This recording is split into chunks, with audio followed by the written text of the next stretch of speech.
and welcome to the Daily Live. I'm Chef AJ, and as you may know, I've been going live at least once a day since the sheltering in place started, just to create a sense of community and connection. We're getting a lot of the same people every day. They're getting to know each other. Always make sure to say hi and tell us where you're from. That's how we're connecting people. And I like to talk to interesting people who I admire, some I haven't even met before, and I like to share these interviews with you. So last week we had a wonderful guest, Dr. Frank Sabatino, and he literally stayed on for 90 minutes. There were so many questions, but at some point you got to let people go. So he offered to come back right away. And I actually recorded the questions that we didn't get to. So we'll get to those first. And then if there's time and you have any additional questions, I'm sure Dr. Frank would be happy to answer them, realizing that in 2 hours at 4 o'clock, we have another guest coming on with a live cooking demo. Hi, Gina. So please welcome back my friend, Dr. Frank Sabatino. How you doing, Dr. Frank? Hi, everybody. Hi, AJ. Before we begin, let me say something. I was shopping the other day, and a woman recognized me behind my mask. She's part of this program. I just want to reach out to Kiki. She said she knows AJ, and she recognized me. We look like two marauders in Sprout. We were both shopping, and so we had a little encounter there, of course, at the appropriate social distance, but we met in the supermarket. So I just want to reach out and say hello to her. Isn't that funny that they still recognized you with your mask on? With the mask, I think it's so funny. I agree. Because I live in a community where we're sheltering, but we're allowed to walk outside. When I walk my dog, people are saying hi to me. I've got very specific hair, you know, and I'm like, I'm sorry, I don't know who you are with the mask, you know. That's so funny. Anyway, that's terrific. So we'll jump right into the questions. Thank you. So one last week from Leah was, and sometimes you might have answered parts of the question. She goes, Dr. Frank, if you don't mind, how old are you? How long have you been vegan, and have you always been SOS-free? Great question. Yeah, this September, I will turn 70. Nice. 70, and really, I've been involved in this from the time that I was really back in chiropractic college, which is back in the early to middle 70s. I mean, we're going way back. I like to say it's like the country song. I was doing this when it wasn't cool, you know, but now it's cool. But, and I ran my first center, the Shangri-La Natural Hygiene Institute, was in the late 1970s. And that was a almost strictly raw, basic plant-based approach fasting center. So no, I have not always been SOS. That's been a more recent development over the last number of years. Because I did have a little bit of oil, a little bit of this and that here and there, but that commitment has been made, you know, over the last good number of years, but not really vegan and vegetarian, you know, much longer than that. But like I said, I've been doing this over 40 to 45 years and counseling people with health issues this way for all that time too. So, well, when did you first hear of SOS and implement it? I think I first heard about it in some in-depth discussions with Dr. Goldhammer. We're good friends. You know, we've been friends for over 30 years. And we've been both, in fact, I'd love to tell the story. I know Alan when he had a Sprout business before when he was still a student. He wasn't even a doctor. He came to a couple of hygiene conferences and I met him and he was passionate and active and I knew he was going to do something and he did something in a big way. Anyway, through the time of his business and when I was running the Regency Health Spa, we were still not SOS completely. And Alan and his group were. And so we started having those conversations and then we made that shift too in our food program. And I made that shift in my life too. Very nice. Tess says the Shangri-La in Bonita Springs.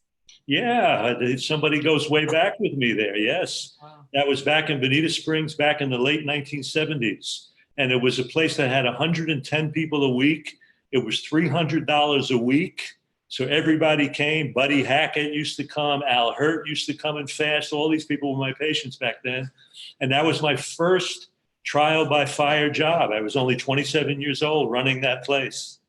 That's so funny. I've been watching a lot of old Buddy Hackett on the Tonight Show lately. I don't watch the news. I just want to laugh. Was he funny as a patient or he wasn't funny when he was? They were all, you know, those guys are always on. It's like Mel Brooks. They never stop. They're funny all the time, pretty much, you know. Wow. They see humor like most good comedians see humor in the strangest and oddest things all the time. You know how it is. Yep. Heidi says, you rock, Dr. Sabatino. I fasted at Shangri-La back in 1982, and I remember you from the Natural Hygiene Society in the 1970s. Wow. Yeah. So I had left already by 1979, 80. So you came right after the time that I left. But that's when I first, in 1979, that's when I first joined as a physician with the Natural Hygiene Group, which is now the NHA. So I came in at a time with Dr. Bill Esser, who is Stefan's grandfather. He was already practicing for many years, but he was grandfathered in. And I was a fledgling hygienic doctor. And that's when I first joined the group of hygienic doctors with fasting, 1979. Yeah. Are they still called hygienic doctors? It's such an odd name because when I think of It's an hygiene, odd I think of name. like, It conjures up flossing your teeth and brushing your teeth and doing all of that. or I think of feminine hygiene products. So Right, it's a right. weird name. Well, you know, it's funny. That was a name that was coined by Dr. Shelton, and it kind of stuck because he was such an icon and such a powerful figure. So it's still basically referred to as the International Association of Hygienic Physicians. So it is still IAHP, our group. But I think most people don't really use the hygienic motto much anymore because it's become really kind of lumped under the umbrella of all the positive lifestyle changes that we recommend. But really the older ones of us, like Alan and myself, I think somehow we still kind of identify as hygienic physicians in a way. Is that where SOS-free started? Was with Herbert Shelton? No, actually, Shelton, when you go way back, they weren't really using a lot of salt and oil anyway, but they never really addressed it that way. But there was, they did have oily foods, and some of them would use a little bit of oils in dressings and food prep. So it kind of came later, but if you really go back, in many ways, it was kind of SOS back then. They just didn't talk about it that way. Nice.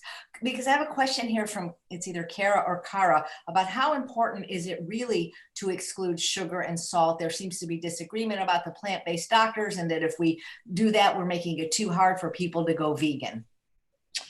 Well, when we say sugar, we're not eliminating sugar. We're eliminating added refined sugar. Really, the truth is, and when you're eating fruit and you're eating the carbohydrates that we recommend, what typically happens is it becomes very easy to eliminate sugar because you become incredibly satisfied. I'm a big fruit eater myself, and that satisfies, and especially now, it's the season to be jolly that's coming. Now we have peaches and plums and nectarines and cherries and all those beautiful things. The salt issue is kind of an interesting issue because there are docs, like, for example, Dr. McDougall, who uses salt. There are other docs that don't, and then there's everybody in between. When you look at the salt, it is one of those things that does diminish sensitivity to taste. It does create addiction and craving for many things. And so when that goes, it does become easier to make certain food choices once you allow your taste buds to accommodate to that. But we also know that sodium, in the form of the excesses of sodium and salt, can increase inflammation. They can cause retention of fluid, which will raise high blood pressure. They can cause irritation in the stomach. They can cause loss of calcium and loss of bone density. So there's a number of things that can happen from that. Now, we know we need sodium. Sodium is an essential mineral, but it's usually contained pretty well in most of the plant foods that we're recommending, especially greens and things. And again, if you were going to add it, I would recommend using it very sparingly. And what I tell people is if you're buying products that have salt added, whether it's canned beans or canned foods, I try to get them to try to stay under about 800 milligrams in any one day. So even if you were having it, you can bring it under, that level. So I really think that it is important to make that shift. And once you do, it's not that difficult to stay with it. It's that initial stage where your taste buds are accommodating and you're kind of getting past the craving issues that many of us have from the processed foods that are sold to us. So I do think it's an important piece. And we know that, especially with the elevation of refined sugars, you're dealing with a major pleasure trap with sugar. And that is something that you've got to really look at because it's easy to go over the top with that. And once you start eating the foods we're recommending, you lose the interest in that. And so people just have to give it a chance, give it a shot. Sometimes going into a center where they're going to be eating only that way for a short period makes the accommodation a lot easier. When we have our people come or people go to True North or whatever, when they eat over the course of a week, initially it's an adjustment, but usually by the end of that week, they're kind of rocking with that change. It's kind of like, yeah, this is great. I mean, I don't need it. I'm feeling good. The food tastes great. So it's just that initial accommodation, because we've all been brought up being really addicted to those substances. Absolutely. I find for people that struggle with weight and food addictions, when you take the sugar, oil, and salt and the flour out, it just makes it so much easier to manage. It does. It really makes it easier. And the results are dramatic in terms of, health benefit, weight loss, all of that. It's remarkable how quickly that happens. Right. And people that say that our food doesn't taste good, that's because they haven't gotten used to it, because we couldn't be this way for this long if our food wasn't delicious. Well, think about this. You've got these taste buds in the mouth, and these taste buds are attached to nerves that go back to the brain. So those taste buds have a threshold that has to be achieved before your brain could register any sense of taste, sweet, salty, bitter, whatever. The more condiments you use, the more salt you use, in a way you exaggerate that threshold so that now you need that much more before you can taste anything. I mean, how many of you out there know people that before they even taste their food, they got a salt shaker? My father was exactly like that. And he would always be, oh, the food is tasteless. And I'd say, Dad, the food's not tasteless. You are, because you can't taste anything till it exceeds that level of stimulation. And we see this remarkably after periods of things like even fasting, where people have now improved their taste sensitivity so much by even a moderate fast. They'll come out of a fast, take a piece of plain romaine lettuce, and they'll wax philosophical. Oh, this lettuce, oh, this lettuce. And it's like they're tasting things that they didn't taste before. So it's really remarkable how that will shift if you give it a chance. Absolutely. Kathleen says, I had an integrated doctor tell me to eat olive oil for my prestige breast cancer. I've heard Dr. Furman say that olive oil causes breast cancer. Okay. We have to unravel the oil thing. Remember that when you're taking foods that have oil and fat, whether it's olives, nuts, avocados, and you're creating and you're isolating nothing but the fat from those foods and concentrating it into big bottles of liquid fat called oil, I think it's not hard to see how that would be an exaggerated compromise. And you could make the case that the isolation of one nutrient to the exclusion of all others is really the definition of a junk food. And in many ways, that can be classified that way. So we know, number one, that the calorie density becomes incredibly concentrated with oils that way. You're taking away all the other components of the food, fiber. If you look at avocado, they have a huge fiber component. You make avocado oil, you leave that all behind. You're losing nutrients, you're losing value. We also know now that foods with higher fat content, like olives, nuts and things, meat, dairy, have a higher concentration of what are called advanced glycation end products, AGEs. They're a byproduct of foods with higher fat, higher sugar, and protein. When you take olives, for example, and you make that into a raw olive oil, a cold pressed oil, the AGE content goes up 5 to 6-fold. And those AGEs increase inflammation and premature aging. So even cold pressed oils, regardless of even if you're cooking with them or not, are still going to be problematic. So we take the simple step of just using oil in the foods in which they're contained. So if you want oil, eat avocado. You want oil, eat some nuts, a small amount. If you're going to make a dressing, use a little avocado or a little nut in that dressing, and it'll make a dressing that will have some oil component, but with all the other nutrients, not isolated. So I would agree in that case more with Dr. Furman than your integrative medical doc. Nice. And we do know that when you're increasing fats, understand that when you're increasing fat, you're affecting insulin resistance, you're affecting the increased risk of potential cancer growth too. Remember what high fat does in the body. When you put high fat into the system, it can actually slow down the movement of blood cells through your blood vessels. Those blood cells are dropping off oxygen to the cells and tissues that they're feeding. So if you have high fat, very close to soon after eating a high fat meal, the blood system can slow down so dramatically that now you're depriving those cells of oxygen, those organs, those tissues. And again, if you combine that with more refined sugars too, there's only one cell that really thrives on low oxygen and high sugar, and that's a cancer cell. So by raising that fat content, you're actually creating the state of anoxia, a little bit of oxygen deprivation, that is really a much better environment for cancer growth than it is for healthy cell growth. So in that regard, I would agree with Dr. Furman in his assessment. And speaking of Dr. Furman, we have him coming up next week, so you There guys you can go. ask him We questions. should. And he can talk about that if you like. Lily wants to know if you've written a book. I said I think so, but I'm going to post a link to a wonderful program you did as well that people could click and check out. I have a book in press that needs one little final edit. It's called Weightless, Compassionate Weight Loss for Life. But more importantly, much of that information, without all the research part of it, is in the wonderful, wonderful video series I did that was moderated by Chef AJ. And that program is called Lean for Life, The Science of Effective Weight Loss. And that's right on my website, drfranksabatino.com. There's a little link right there. And it's an incredible program. We started out wanting to do 10 modules. There were so many questions, we had to add 3 more. So it's 13 full modules that covers the full breadth of everything related to healthy weight loss, including addiction, environmental toxicity, hormonal balance, everything. So if you know anybody suffering with that issue and really needing to change that issue, this is a program for you and for them. Absolutely. It was so fun to deliver that course. Yeah, I love the content. Verg wants to know, where do you stand? How do you feel about wheatgrass? Again, look, wheatgrass, like all grasses, have nutrients, but I'm of the opinion that I like to have people take things that they could actually digest. And there are so many greens and things that are part of that. With wheatgrass, you've got to press it, you've got to juice it, you can chew it and spit it out because you can't really digest the grass. We're not capable of doing that.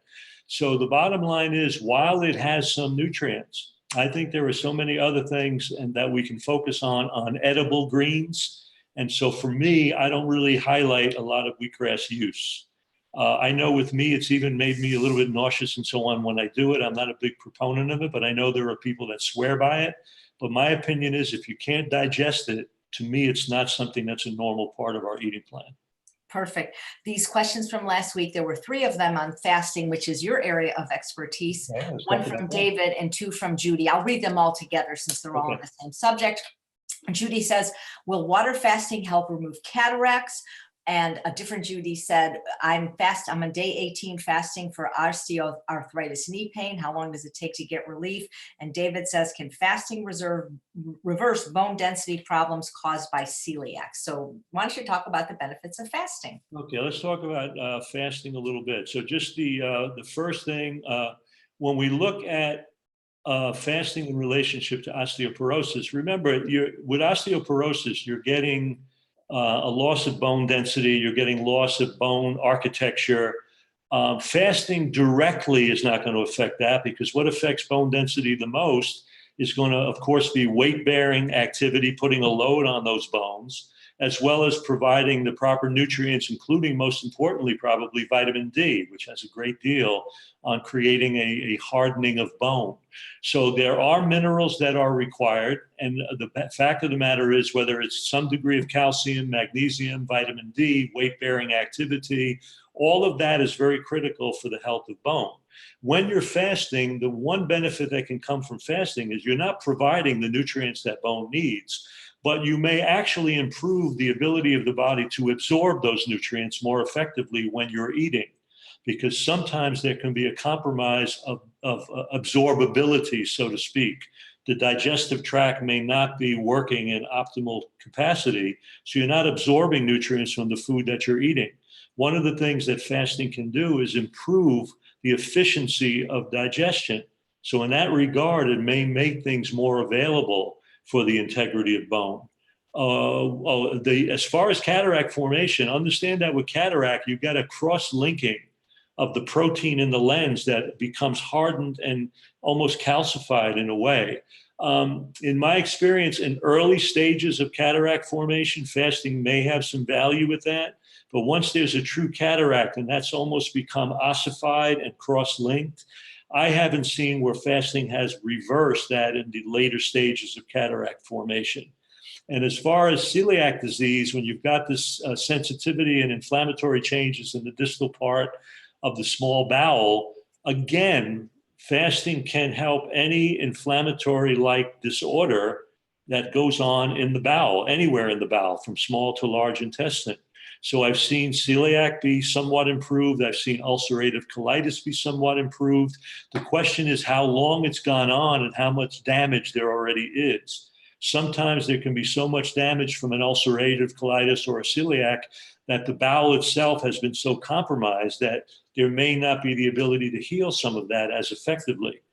Fasting will help bowel tissue heal because you're not forcing it to constantly work to try to digest food, and that gives the tissue a chance to heal.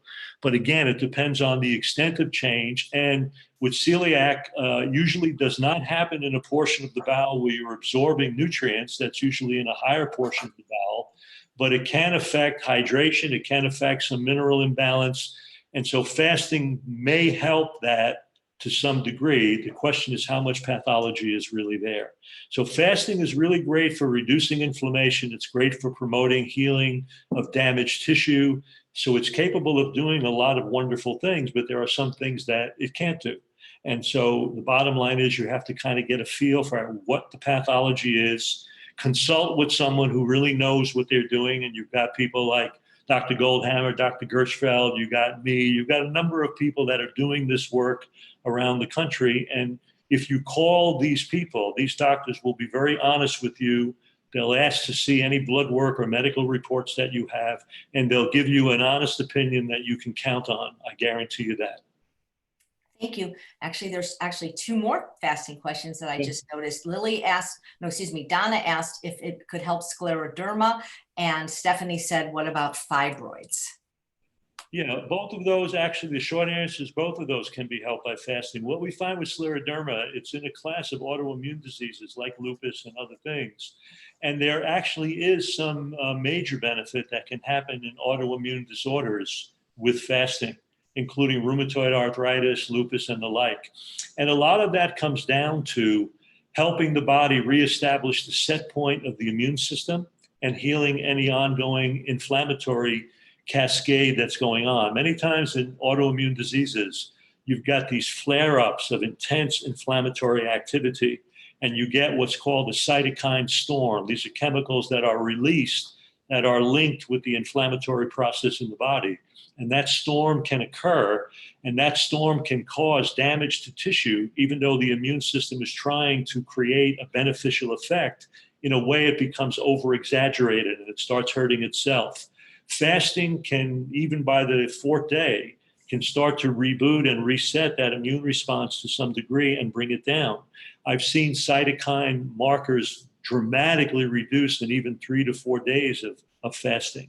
So with scleroderma, things of that nature, it may have some value. And especially with tumors and cysts, things like fibroids, it can have profound value. I've seen uterine fibroids the size of small grapefruits dissolved in a couple of weeks of fasting. And that brings up one of the most important activities that happens in fasting, which is called autophagy. And autophagy is a cellular process that the body increases and steps up when cells are actually deprived of nutrients.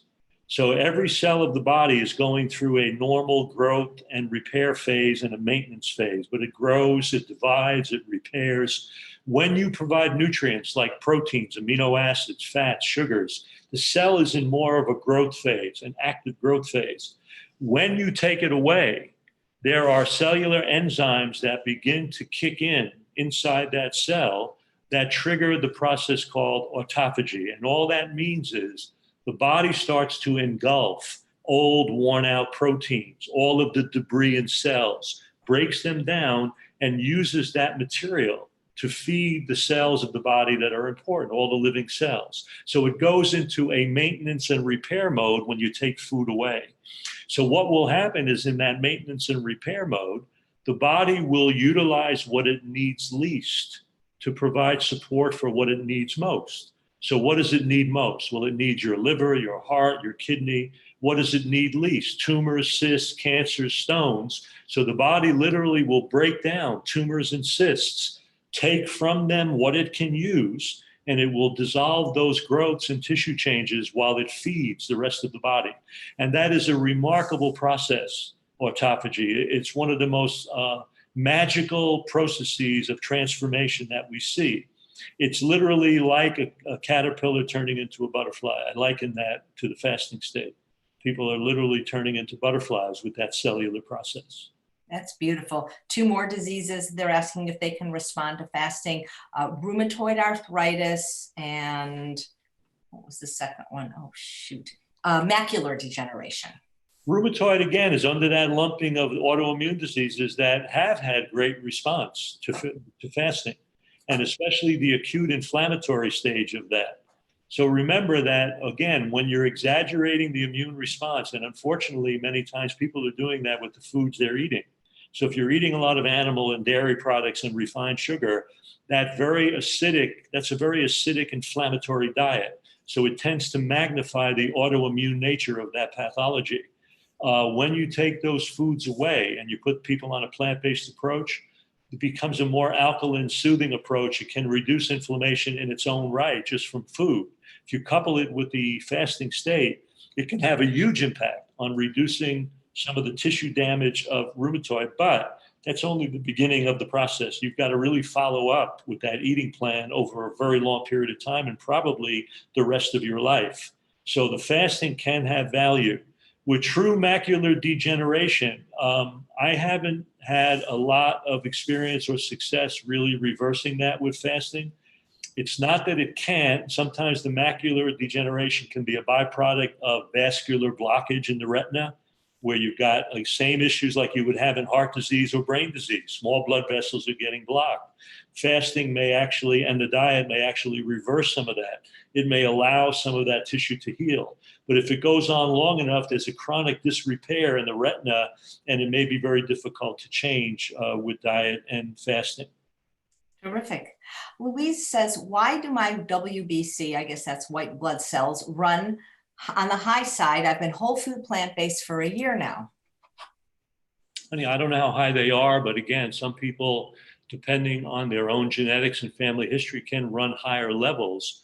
The point is, though, if it is running high, you're running on the edge of a kind of an inflammatory state, which means that if you then did get infected or whatever, it may actually really escalate. So I don't know exactly how your whole program is, but it may be just a normal change for you. If it's in the high end of normal, which is somewhere between about 5 and 10,000, that may just be something normal for you, and I wouldn't really worry about it, but I would just watch it and make sure that it's not exaggerating out of the normal range.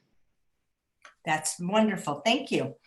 So last week you talked about something regarding the fever being important, that when we have an infection, whether it's COVID, and we don't want to suppress it with ibuprofen or Tylenol. And you had made something about if it's a kid with a fever, if the kid is nursing, that's going to help something. And I don't remember the exact context, but Sam said, well, what about kids who aren't nursing? Well, the whole point of that was two things. Many times when infants or babies or small children have these issues, the first thing that happens is parents absolutely freak out. And I will tell you that little children are a sponge for the emotional reactions of their parents. And so that can inspire a certain amount of anxiety and tension in that child that could actually bring fever, make it even more exaggerated, make them even more uncomfortable. The point I was making is that when you have a fever, the most natural thing to do is to keep the body warm, keep the room aired so there's fresh air available, and make sure the body is incredibly hydrated. Fluid consumption is the most important thing, whether it's water, juice, whether it's soups, whatever it can be. The nice thing about infants, if they're nursing, is that they're nursing on demand. So they're constantly getting two things. They're getting comfort and they're getting hydration. That was my only point. So if it's a child that's not nursing, it's the same issue. Just make sure they're comfortable. Give them love, hold them, make sure they're hydrated, and then just watch them. I'm not saying not to do anything, but I'm saying that in most cases, you'll see the fever go up and then come down very naturally without everybody getting over the top. And if you're concerned about that, you can always do a little teleconference with your physician, call them up, get them on a Skype or a Zoom, talk to them about what's happening. It's not necessary always to just run this child to an emergency room or to a doctor's office. And I feel that many times when you do that, you're almost magnifying that condition for that small child. Yeah, thanks. We have a few questions live on fasting, like can you fast at home? How long can you fast for? Paul wants to know what are the benefits to fasting, and if you fast regularly, how do you go to the toilet without fiber? Great questions. Can you fast at home? I think most of the fasting doctors would not recommend people fasting longer than 2 or 3 days at home. And the reason is that most of the time, nothing may occur, but there can be symptoms that can come up that are a very good expression of the body's detoxification. So there may be some discharge, there may be some pain. The body's going to create a wide range of reactions and actions during the fasting state. So unless you're comfortable with those actions, if they occur for you when you're home, that may freak you out. It may make you very nervous. It may make you upset. And the doctors and the places where people go to fast put people at ease. You're in the proper environment to be supervised. That's why we like it supervised. The other thing is many times at home, people have a lot of distractions and you're using a lot of energy that you should not be using in a fast, whether you're on the telephone or you're dealing with your family or you decide that you're going to work at home because you're going to fast. Remember, fasting fundamentally is a physiological resting process. The purpose of it is to drive the energy of the body in the direction of the work of healing and repair. And energy can't be everywhere at the same time. So if you drive it into the muscles for activity, it's going to kind of interfere with the healing process as much as you can. So we recommend it under really resting conditions. And if you're resting, you won't have big drops in blood sugar as much. You won't have big drops in energy. You'll be a little bit more comfortable. So you could fast at home if you're an old pro. I still would really recommend doing it under monitored conditions in a place where people are fasting all the time. And just make sure that you're hydrating well. If you do it at home, you can go a long time without food. You can't go very far without water. And sometimes people don't hydrate very well. And dehydration on a fast is very dangerous. Overhydration on a fast can be dangerous. Sometimes people feel they got to suck down so much water and it creates a drop in their sodium levels. They can become what's called hyponatremic. So we want them to be in that range of probably 48 to 60 ounces of water a day. You're dealing with, about 6-8 ounce glasses, if you will, a day, maybe a little bit more, but you don't need to way overdo it. So you can do it at home, but you got to be careful. What was the second part of that? Oh my God, I can't even remember now. I'm looking on to the next question. We were talking about, how do you poop if you're not having any fiber? Okay, with fasting, of course, there is no food coming in, so we don't worry about the poop phase. I mean, people are so locked into this idea. Many times, they're eating a little bit before they come. We'll recommend eating some plant-based meals before you start to fast. Usually there's some good bowel movements before the fast. Hey, there are some people that fast that have bowel movements during a fast. It's more rare, or they may have an isolated bowel movement. I've had people have a bowel movement every day of a fast for a period of 1 to 2 weeks, which is remarkable. As a rule, the body's not harboring huge volumes of waste in the system. And again, the large bowel, remember, is only designed to absorb small electrolytes in water. So you're not absorbing huge toxic material unless the bowel is really broken down. So as a rule, we don't really worry about that as much. Years ago, people used to do enemas and colonics during water fasts. And I think one of the observations was that the more you did that, the slower was the return to normal bowel movement when you actually ate again. So we have learned to get out of the way. We try not to interfere as much as possible. We just make sure the person is rested and hydrated and not to worry about that. When you eat again, the bowel will begin to function and move as well as it can. And during the fast, you're going to be draining through skin, urine, all of these other things. There was another piece to that story and we lost it somewhere. There was a third part to that. Can you fast at home? How long do you fast for? And what happens if you're not having fiber? How you go into the bathroom? I think those. We'll leave it at that. We'll go from okay. That's good. So Jean asks about kidney stones. And what about them? I don't know.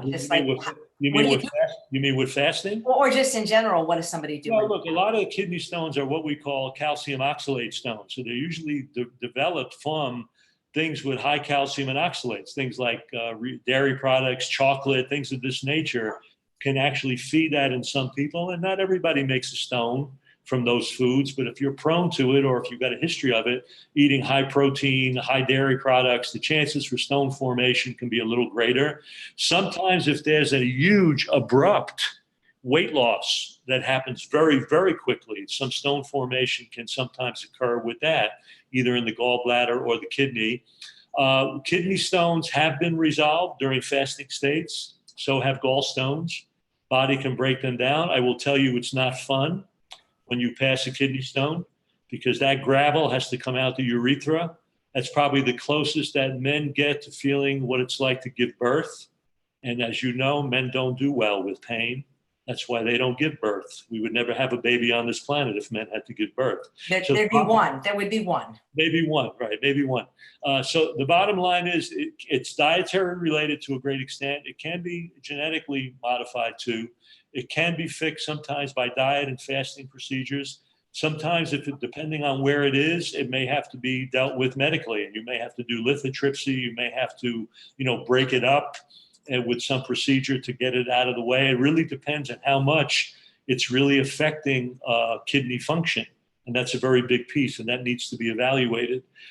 Sometimes when you fast, if there is a stone that nobody knew about, sometimes they can move a little bit. And kidney stones are funky because they could be asymptomatic, no symptoms at all. Then they can move into one little position where you feel like someone stuck a knife in your back. And then it's very, very painful. So again, it's a tricky thing. Lifestyle can affect it, can fix it sometimes, but sometimes it may need to be treated medically. Wonderful. Jane asks, what about dry fasting? That's very dangerous, isn't it? Oh, I don't like, I've had this discussion with people recently, because there's a number of people on planet Earth that are promoting and proposing dry fasts and promoting a lot of physical activity during fasting. I would say by and large, all of the doctors within the group that I work would all categorically be against all of that, because we know it's a resting state. And the problem with fasting, if you get and you do it dry, you can actually have clot formation, you can create DVTs, you can create some serious deep vein thrombosis in the legs, you can create some serious things by taking away water. So to me, if you're going to really get involved in a fasting state, it's about resting and it's about hydrating. And if anyone tries to sell you the idea of dry fasting for an extensive period of time, I would recommend against it. Even on Yom Kippur, when in the Jewish faith, when you're supposed to not be drinking for that day of fasting, that's already a problematic day, even to do it for one whole day. If you're going to do it for more than that, I think it's dangerous and I don't recommend it. Thank you. Gloria says that she's had breast cancer twice and she's had chemo and radiation. Would fasting be a good idea to clean out her system? And can it protect against Alzheimer's? Well, I would say that just really rigorously sticking to this diet, SOS, would be her best bet. Because you're going to be in a position with high fiber, plant-based foods, high in antioxidants, low in fats and oils, and that's going to give her the best chance to be protected down the road.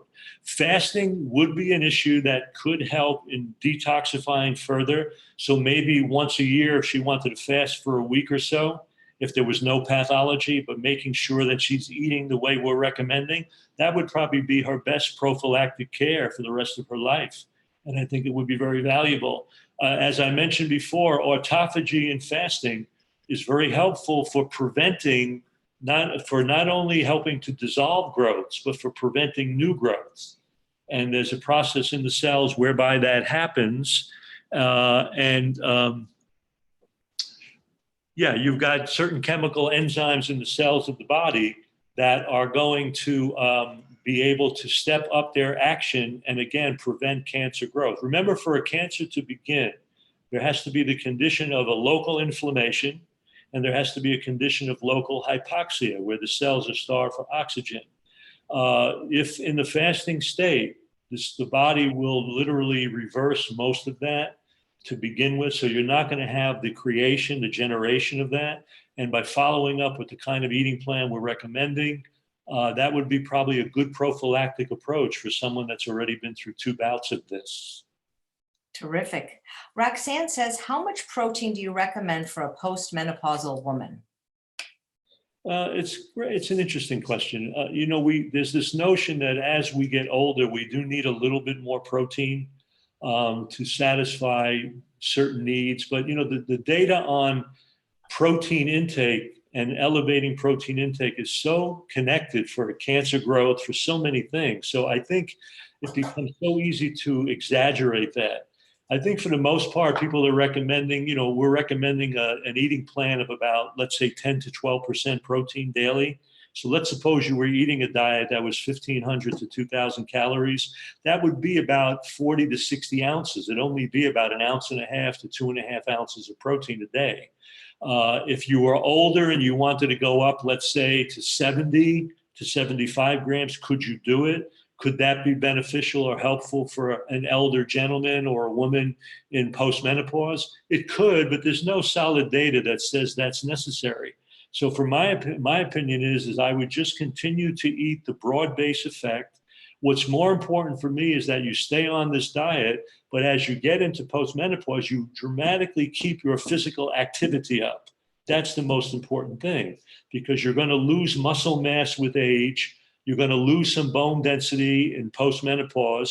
So you want to have that weight-bearing activity that's going to give you that chance to keep that skeleton stronger. You want to make sure you're getting some sunlight, or you're taking maybe a little bit of vitamin D supplementation if you have to. So those things are more important than loading up on exaggerated amounts of protein in postmenopause. Great. Well, you mentioned vitamin D, and the next question was, what supplements do you recommend? B12, D, calcium, magnesium, and how much? Well, here's the thing. What I do is, I always take a look. When someone comes in to have a consultation with me, I always make them bring me a diary of at least a week of everything that they have consumed, their sleeping pattern, their activity pattern, their whole lifestyle picture. I need to see it. I also want to see a full blood workup too. And on blood workup, I recommend measuring something called 25-hydroxy vitamin D. That's one of the pieces that is involved in vitamin D in the body. So I will look at the eating plan, I'll look at their health picture, I'll look at the blood work, and from that I'll get an idea of, are they eating omega-3 fatty acids? Are they eating deep greens? Are they eating a little bit of walnut? Or are they eating any of the seeds like chia hemp or flaxseed? Are they getting any of that in the diet? Are they eating enough greens? Are they eating a lot of greens that would have, or some whole grains like quinoa, things of that nature that'll have magnesium and some other elements to them? So I will look at all of that. We have a sense that people need to maintain a good, probably 600 to 800 milligrams of calcium a day, a couple of hundred of magnesium. We want to get some omega-3s daily. Vitamin D you usually can get from sunshine. Remember this though, when the sun hits your skin, it converts the cholesterol in your skin to a compound called vitamin D3. Vitamin D3 is fat soluble. It gets transported to your fat cells in your liver, where then it's converted in the liver to 25-hydroxy vitamin D, and then it goes to your kidney, where it's finally converted into the active form of vitamin D. So your vitamin D from your skin has to go through several reactions to become activated. If you have a lot of body fat and you're obese or you're heavier, that vitamin D is going to be sucked up into your fat tissue, and you're going to really end up with a vitamin D deficiency. That's why one of the problems of obesity is vitamin D deficiency. So you can look at 25-hydroxy vitamin D. That's the one that is produced by the liver. And you know that if that's there, there's enough going to your kidney, and you can make a measurement and an idea that you're getting enough. The upper limit, we talk about doing about 2,000 international units of vitamin D, probably 800 milligrams of calcium with at least half as much magnesium. Make sure you're getting a little iodine in the form of sea greens, things of that nature are very helpful. Or if you were using salt, and I don't recommend a lot of it, but just a little pinch of iodized or salt like Heinz could add a little bit of iodine to the story if it was necessary for thyroid hormone and all that. But for the most part, we're recommending getting your nutrients in whole food form. So it's a very limited number of supplements based on your history, based on your need, but most of it we want We want you to spend your food dollar on whole food, not on supplementation. Thank you. Darius says, my husband eats a scary amount of sugar. Your thoughts? It's going to be a scary outcome. The bottom line is that sugar, we know, will compromise and increase the risk of cardiovascular health. It'll damage. It'll increase the risk of insulin resistance and maybe even diabetes. I don't know if it's showing in his weight, but it's very acidic component of the body. It's causing, again, refined sugar triggers a prostaglandin effect in the body that increases inflammation. So again, there's more potential for chronic inflammatory change. There's more change for glycation in the body with higher sugar intake, those AGEs again, and the impact of that on longevity, inflammation, and health. So there's a lot of downside to eating that amount of refined sugar. And I would urge him to shift his attention into fruits, vegetables, complex starches, where he'll get all of those sugars that he needs, but without the devastating consequences that come from all of that incredible refined stuff, because that will trigger the increased risk of heart disease almost directly. And and I don't know how old he is, but it's a major risk factor. Great. Nadesh says, I absolutely love Dr. Sabatino. He's so eloquent and I have no problem whatsoever understanding his explanation. And we had an earlier comment from Karen that she loved your voice. And remember when I met you, I said the same thing. I love your voice. You could be a voiceover actor. I got a website for voiceovers. I'm going in that direction, kid, during this time of that we're sequestering at home. Why not? I'll read a few books. I'll do what I have to do. I hope that when your book comes out, you will be the actor on the Audible. I will narrate my own book for sure. Because I love listening to the sound of your voice. Yeah, thank you. That's great. Of course. Sally asks, my nails are now splitting pretty badly since going vegan. What can I do to solve that? Well, when we say going vegan, again, the issue is how complete is that vegan approach? The bottom line is, if you look at the things that feed the nails, which of course silicon, calcium, all the things that are going to be involved in hair and nail growth, collagen and the body making collagen in the system, you need adequate protein, you need adequate mineral input. And sometimes you've got to look at the diet and fine tune it, and it may not be happening, and there may be a need for some supplementation to supplement it. I wouldn't know that without looking at the full tenor of her diet, though. So I'd have to see that. But generally speaking, if you wind up eating the way we're recommending, with a little marginal supplementation that we've described, there should be everything that would feed those nails appropriately. Thank you. I understand that it's scary to look at, whether it's toes or fingers, but again, you need to look at the full spectrum of what's going on with the food. Great. So there's two questions from last week about raw food. One was, in general, is it better for either health or weight loss or disease prevention and reversal? And then a question from, looks like his name is Slad, that he went raw for a few days and then he ate rice and tofu and got terrible stomachache. Oh, okay. My opinion is the diet should be predominantly raw. I think it's important, all the raw vegetables and fruits. But I'm of the firm mind that the diet gets really balanced by having some cooked starches. And so I like having potato and sweet potato and a little bit of whole grain and a little bit of legume, in my case, lentil bean or whatever, depending on how well you digest those things. So I would say that the diet should be predominantly raw. I don't believe it needs to be 100% raw. I know there are raw food people that do really well with that, and there are some that don't. When I do that, I'm not as satisfied in my own life with that. And if you give me just a baked sweet potato or a baked potato, and it all of a sudden takes me to another nice place, a happy place. So I'm into going to the happy place a little bit, So the bottom line is, if raw work, but I would still say that a good probably 85 to 90% should still be raw. Our salads, all our fruits, our veggies. Remember this, we want that, most of the major nutrients in fruits and vegetables are in the color.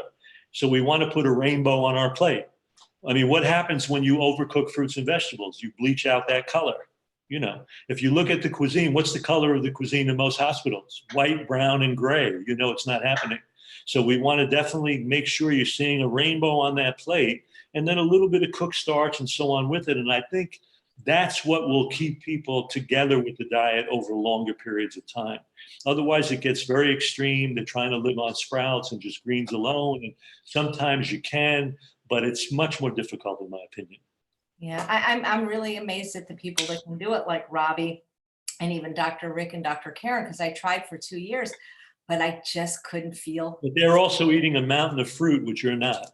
And so, and what happens is that also tends to satisfy a little bit more when you're doing that after a while. But without that, it's very, very difficult. Right. I like fruit, don't get me wrong. And I probably eat a pound a day. And when it gets hot here, I'll eat a whole watermelon. But I never found, fruit is sweet and I don't want sweet. I want savory. And that's the problem for me with fruit, making it this mainstay of my diet. That's why I love, that's why for you, having some cooked starch makes it happen. It makes it work. Absolutely. And I think people need to know that. I mean, we're not trying to create the absolute rule book. Like Rick and his wife are doing well, and some people like Robbie. If you like that and it works for you and you want to go there, God bless you. But the truth of the matter is, I think in the counseling of the general population, I think people having a little bit of cooked food really helps them stay a little bit more consistently on track. Great. Just Ava wants to know what your thought on fermented vegetables are. Yeah, there is a place for some of that. I mean, the bottom line is sometimes those things tend to get a little too salty, but we do know that when you're providing a probiotic to the body in the form of something, let's say like an apple cider vinegar, or even a good clean sauerkraut, or a little bit of tempeh where the soy protein has been fermented, there can be some valuable nutrient component of that. So I support a use of certain amount of fermented food. I actually recommend that more than I recommend probiotics. I think it's a better way because most importantly in the gut are prebiotics, which are all the fruits and vegetables. But a little bit of probiotic in the form of whole food, in the form of tempeh or sauerkraut or apple cider vinegar, I think can have some value. Just make sure you get the very low sodium version of those. Even something like miso. You look at something like Red Star, it can only be a small amount of sodium. There are other misos that can have 10 times that amount of sodium. So just be careful with that. And things like sauerkraut, you can buy completely salt-free, at least. You can buy them salt-free. And to me, even a couple of ounces of sauerkraut a few times a week is a major probiotic input. It's very valuable. Yep, it's called Healing Movement, the brand, and you can get it online and at Whole Foods. And it's very good, by the way. Bonnie asks, I am off all my type 2 diabetes meds, but I find I can't eat potatoes or rice without it rising. Will this get better after I lose all of my weight, my overweight? She can't eat them without doing what? I missed the word there. Without it rising. So I'm guessing she means her blood sugar rising is what my guess is. She says it, but I'm thinking she must be. What's happened in the body is that the insulin resistance has not completely rectified itself yet. And whatever was driving that before, remember that when insulin is not completely working effectively, sugar cannot enter cells quite as effectively, so it tends to rise in the bloodstream a little bit more than enter and get stored in muscle and liver cells. Bottom line is, under those conditions, even eating ideal starches and sugars can still create a little bit of elevation of blood sugar. It's telling me that insulin function may still need a little bit of work. So my feeling is make sure you're getting really good physical activity, really pushing that. Make sure you're staying away from all animal saturated fat of any kind, none. And make sure that you're eating probably, interestingly enough, the Hannah sweet potatoes, things like that probably would do better for you as a potato than anything else. And don't worry about having a little bit of something like quinoa, a little bit of Hannah sweet potato. And if you can, and you digest them, lentil and bean, because of their fiber content, are very profound for improving that level of insulin change. And so I would try to incorporate those foods and see how that goes. Right. Jennifer says, I love this doctor. He's a walking encyclopedia. Thank you. He's not walking right now. He's a sitting encyclopedia. He's sitting on his right now. Yeah. Victoria says, my husband has hypothyroidism and takes medication. Is there anything nutritionally that will help this condition? Well, it's hard to know why that is. Sometimes there can be autoimmune changes of that, like we talked about with Hashimoto's. Many times with low thyroid, It can be the aftermath of chronic stress over a period of time, and also the use of stimulants like caffeine, nicotine, different things of that kind.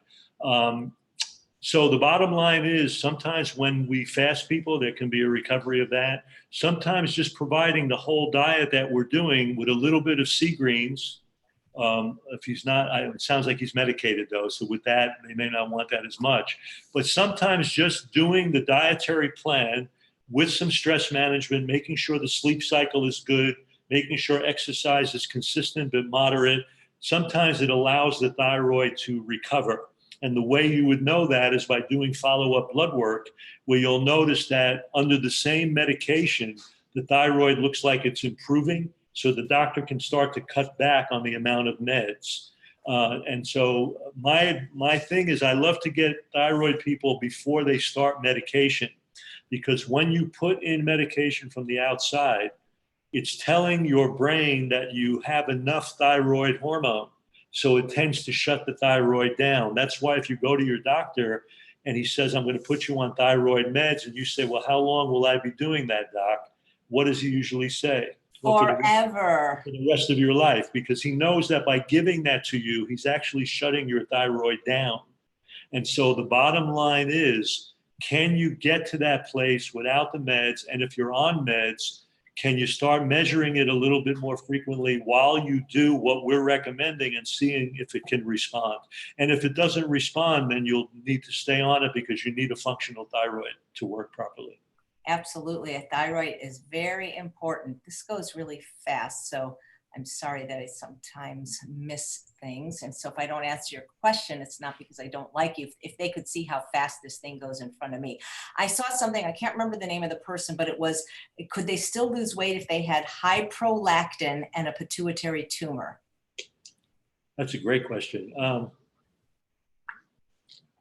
If the pituitary tumor is affecting not only prolactin, but also affecting cortisol release, because remember, the pituitary tumor, the pituitary gland, is going to release hormones that affect the adrenal gland, the thyroid gland. So the bottom line is that tumor compromising the thyroid gland? Is it compromising your adrenal gland? Because if it is, then you're going to be driving weight gain from a number of different areas that may not be able to be fixed unless that tumor was no longer there. So that's something I can't answer directly without knowing if that tumor is affecting everything that the pituitary is producing. And if it's producing and you're producing excessive prolactin, that may only be one small part of the story. It may be compromising adrenal function, thyroid function, and other things that play a major role in how the body regulates weight. Thanks. Ines says, can we have olives?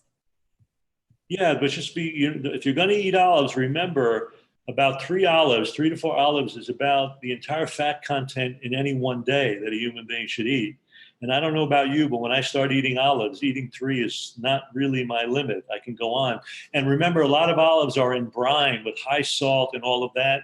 If you can get olives in water and cured that way, and you want a little olive in a salad or whatever, I don't have a problem with that. But just remember, they have a very concentrated calorie density. Nice. We've gone an hour, so it's up to you how long you want to go. But I do have one more question, because we said we wanted to stick to this. And if we do that, then we can have more sessions down the road when we feel good with that. So exactly. So I just want to explain to people, if I don't ask your question, what they don't see what I see, and I don't think you see it, Dr. Frank, is that it only keeps a certain amount of comments at a time, and it goes so fast, those go away. So sometimes right. That's why when people ask it more than once, like this question from Paul, it reminds me to ask it again. What do you eat in a typical day? Well, what I eat in a typical day is I usually like fruit in the morning to some degree. And sometimes if I want something hot, I'll make an organic oatmeal of some kind, or I'll even do a little bit of buckwheat grits. I really like gluten-free organic buckwheat. Buckwheat and quinoa are not really grains. They're actually part of the family of things like spinach and Swiss chard and beets. So they're actually very, very digestible. So I really like sometimes to have buckwheat grits. This company called Pocono makes these organic buckwheat grits, and I'll usually put a little fruit in that or have a little fruit on the side. Sometimes I may be on the go. I may just do a green smoothie with greens and a little bit of fresh fruit. So for the most part, it's either fruit and a grain, or a smoothie of some kind. Lunch, I love to have a salad as big as my house, as if I can do it. That's a big meal for me. I like midday salads and I put in the kitchen sink. I may put in a potato in that. I may put in whatever I feel like I want to put in that. But it's a huge, huge salad. And then usually for dinner, I'm having some steamed greens of some kind, usually 2 or 3, kale, mustard greens, collard greens, bok choy. And then usually I'm having some grain or legume at night. I like that. Or I'll have baked sweet potatoes or baked potatoes of some kind. But that's pretty much my day. And if I want something in between, many times if I'm home, and certainly now what happens is you're home so much more, you tend to kind of nosh a little bit. I may have a piece of fruit or something like that, or I may have a little bit of hummus on a piece of celery. I mean, little things like that sometimes. But as a rule, I like that fruity, grainy thing in the morning, big salads, and then some salad with steamed greens, and then usually a quinoa or a black or wild rice, or something like baked sweet potatoes, and then usually a legume. It could be some beans, some lentils, something like that. And that pretty much keeps me going through my days. Do you exercise as well? And I exercise a lot. With this thing, interestingly enough, I'm in better shape now with this pandemic than I was before, because I'm home more. So I'm out every day doing at least 5 to 8 miles a day. I race walk, run a little bit, but mostly race walk. I do a little bit of calisthenics myself. And I also, because I teach Tai Chi and Qigong, that's part of my personal practice. So that's more like a yoga-ish kind of thing that involves stretching and longevity stuff. But I do Tai Chi and Qigong practice too. So that's my day. And then I'm in the middle of doing research and reading like everybody else at home, and working on podcasts like we're doing here. And that's pretty much my day. Well, thank you. I said that you mentioned exercise, and I realized there was a question. We don't exercise when we're fasting, right? No, fasting is done in a resting state. That's our basic standard of care with all the fasting docs, because we're trying to harbor energy for healing. Exercise is so important, but the bottom line is not during the fasting state. Thank you so much. Well, we could talk to you forever, but instead of talking to you at length now, we'll just have you back more often. Maybe come back. And thank you guys, everybody, for sitting and hanging with us. I enjoyed doing this for you all. And stay well and be well, really, please. Absolutely. And I've been posting the link. Check out Dr. Frank's course, Lean for Life. I think you'll really like it. And thank you so much, Dr. Frank. And if you missed the first part of this interview, it is also on YouTube. Take care, everybody. Come back in an hour. We have a great cooking demo for you. Thanks so much, Dr. Frank. Be well. Bye-bye. Bye, everybody.